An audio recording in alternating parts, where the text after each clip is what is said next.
Hello बच्चों, let's see this question. Two concentric conducting shells A and B are radius of R and 2R. A charge plus Q placed at the center of the shells.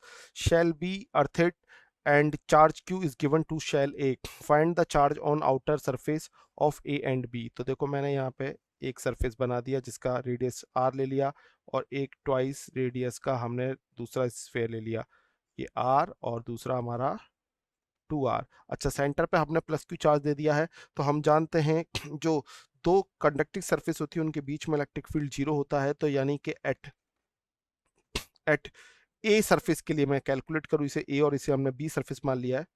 Eight a surface के लिए मैं calculate करूं तो हमारा flux equal to कितना होगा, that is close integral E dot D S, और ये वैल्यू हो जाएगी हमारी जीरो के बराबर।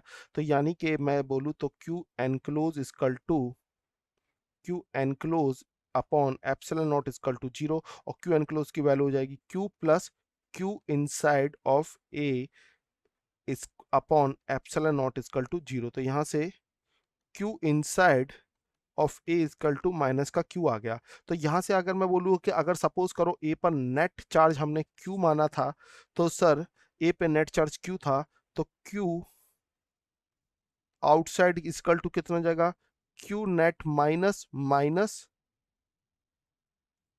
Q inside of A.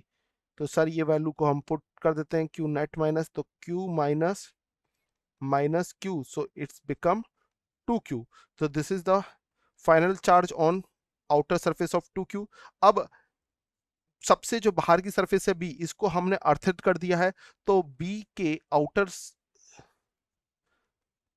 Surface पे चार्ज पूरा ग्राउंडेड हो जाएगा, तो यानी कि चार्ज की वैल्यू कितनी रह जाएगी, जीरो। तो इसका हिसाब से हमारे जो ए सरफेस पे तो चार्ज आएगा 2q आउटसाइड और बी के आउटसाइड आएगा zero. So this is the final answer. Best of luck.